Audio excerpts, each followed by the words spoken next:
नमस्कार, नम्रता. आज रेसिपीमध्ये आपलं खूप खूप स्वागत. तर आज आपण मकर संक्रांती विशेष बिना झंझट, बिना पाकाचे अगदी झटपट तयार होणारे तीळ शेंगदाणा लाडू कसे बनवायचे हे पाहणार आहोत. तीळ शेंगदाणा लाडू बनवताना बऱ्याच अडचणी येतात. जर पाक चुकला तर लाडू कडक होण्याची शक्यता असते आणि बिघडण्याची शक्यता असते. ते सर्व झंझट दूर करून मी अगदी साध्या सोप्या पद्धतीने ही रेसिपी तुम्हाला शेअर करत आहे. तेव्हा व्हिडिओ स्किप न करता पूर्णपणे पहा. आता इथे मी हे साहित्य घेतले आहे, ते मी डिस्क्रिप्शन बॉक्समध्ये त्याचे डिटेल्स देत आहे, इथे जाऊन चेक करू शकता.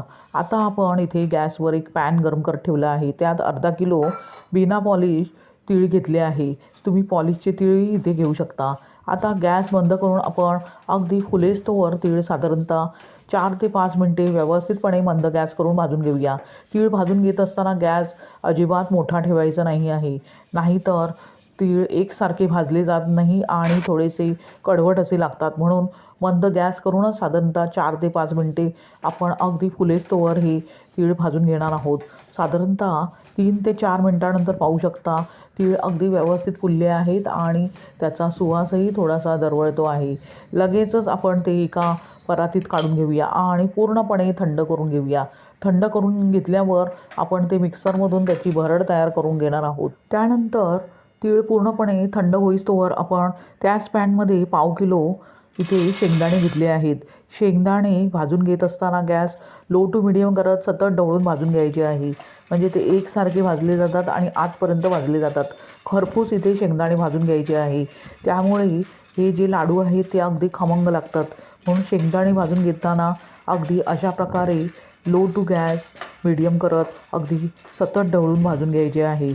साधारणतः 4 ते 5 मिनटानंतर पाहू शकता शेंगदाणे अगदी खरपूस भाजले गेले आहेत आणि एकसारखे भाजले गेले आहेत. लगेचच आपण ते एका प्लेटमध्ये काढून थंड करून घेऊया. त्यानंतर त्याची साले काढून आपण मिक्सरमधून त्याची भरड तयार करून घेणार आहोत. आता ते आपण बाजूला ठेवूया. त्यानंतर शेंगदाण्याची मी इथे टरफले काढून घेतल्यावर इथे मिक्सरचे भांडे घेतले आहे. आता शेंगदाणे त्यामध्ये घालूया आणि मिक्सरच्या भांड्याचे झाकण लावून पल्स मोडमध्ये मिक्सर चालू बंद करत अगदी भरड तयार करून घेऊया. पाहू शकता अशा प्रकारे शेंगदाण्याची भरड तयार करून घ्यायची आहे. यापेक्षा जास्त बारीक आपण अजिबात वाटून घेणार नाही आहोत. आता ते आपण एका बाउलमध्ये काढून घेऊया आणि हे मिश्रण आपण बाजूला ठेवूया. त्यानंतर पुन्हा त्याच मिक्सरच्या भांड्यात भाजून थंड करून घेतलेले जे तीळ आहेत ते सर्वच्या सर्व घालूया आणि मिक्सरच्या भांड्याचे झाकण लावून मिक्सर चालू बंद करत पल्स मोडमध्ये फिरवून घेऊया.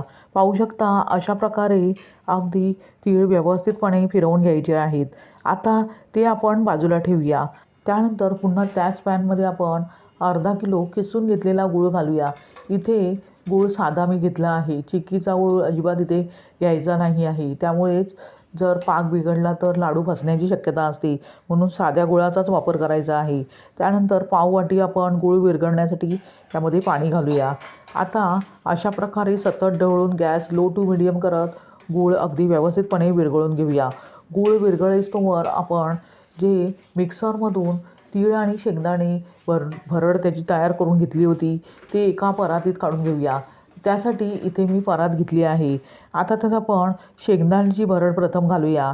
त्यानंतर जे तीळ आपण मिक्सरमधून त्याची भरड तयार करून घेतली आहे ते सर्वच्या सर्व आपण परातीत घालूया आणि तीळ आणि शेंगदाणे अगदी व्यवस्थितपणे एकजीव करून घेऊया.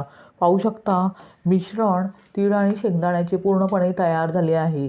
लगेचच ते बाजूला ठेवूया आणि गूळ अगदी व्यवस्थित विरघळला आहे की नाही ते पाहूया. आता गूळ विरघळेस्तोवर लगेचच त्यामध्ये 2 छोटे चमचे तूप घालूया आणि मिश्रण एकजीव करून घेऊया. तूप घातल्यामुळे या लाडवाला चव अप्रतिम अशी येते, म्हणून मी इथे वापरत आहे. त्यानंतर स्वादासाठी वेलची जायफळ पूड घालूया. तीही घातल्यावर व्यवस्थितपणे एकजीव करून घेऊया. साधारणतः 2 मिनटानंतर पाहू शकता गूळ अगदी पूर्णपणे विरघळला आहे आणि मिश्रणाला फेस आला आहे. अजून फक्त 1 मिनिटभर आपण हे मिश्रण व्यवस्थितपणे शिजवून घेऊया. त्यानंतर ते आपण लाडवाच्या मिश्रणात घालणार आहोत. साधारणतः 1 मिनिटानंतर पाहू शकता मिश्रण पूर्णपणे तयार झाले आहे. लगेचच गॅस बंद करूया आणि हे मिश्रण गरमागरम तीळ शेंगदाण्याच्या मिश्रणामध्ये घालून घेऊया. गुळामध्ये खडे असतात, म्हणून मी गुळाचं सिरप अशा प्रकारे गाळणीने गाळून घेत आहे, म्हणजे खडे अजिबात लाडूमध्ये लागणार नाही. अशा प्रकारे सिरप तयार करून घेतल्यावर जरूर गाळून घ्यायचा आहे. लगेचच स्पॅच्युलाने व्यवस्थितपणे सिरप आपण जे शेंगदाणा आणि तिळाची भरड तयार करून घेतली आहे त्यामध्ये अशा प्रकारे थोडा थोडा घालून व्यवस्थितपणे लाडवाचे मिश्रण तयार करून घेऊया. पाहू शकता लाडवाचे मिश्रण मी अगदी व्यवस्थितपणे तयार करून एका बाउलमध्ये काढून घेतले आहे. अशा प्रकारे अगदी मिश्रण थोडेसे कोमट असताना आपण लगेचच त्याचे लाडू वळून घेऊया. तुम्ही हव्या त्या साईजमध्ये लाडू वळून घेऊ शकता. इथे मी सर्वात छोट्या साईजचे लाडू वळून घेत आहे, कारण तिळाचे लाडू फारच गरम असतात.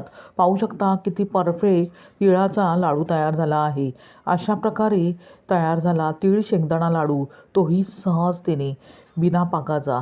आता अशाच प्रकारे थोडेसे आपण तळहाताला तूप लावून जे लाडवाचे मिश्रण घेतले आहे ते अशा प्रकारे हलक्या हाताने व्यवस्थितपणे त्यावर गोलाकार द्यायचा आहे. पाहू शकता दुसराही लाडू किती सहजतेने तयार झाला आहे. अशाच प्रकारे सर्व लाडू मी अगदी व्यवस्थितपणे तयार करून घेत आहे. पाहू शकता सर्व लाडू मी अगदी सहजतेने तयार करून घेतले आहेत. अशा प्रकारे तयार झाले तीळ शेंगदाणा बिना पाकाचे लाडू. हे लाडू तुम्ही येणाऱ्या मकर संक्रांतीला बनवून त्याचा आस्वाद घेऊ शकता. फारच झटपट तयार होतात आणि नो फेल ही रेसिपी आहे. तुम्ही अशाच प्रकारे तीळ शेंगदाणा लाडू बनवून पहा आणि त्याचा आस्वाद घ्या. तुम्हाला ही रेसिपी कशी वाटली ते कमेंट करून सांगा. आणि रेसिपी जर आवडलीच तर नम्रता आज रेसिपीला सबस्क्राईब करा. अगदी निःशुल्क आहे. लाईक करा आणि आपल्या मित्रमैत्रिणींना शेअर करा. पुन्हा भेटूया अशाच साध्या सोप्या सुटसुटीत आणि पौष्टिकतेने परिपूर्ण अशा रेसिपीसह. धन्यवाद. श्री स्वामी समर्थ.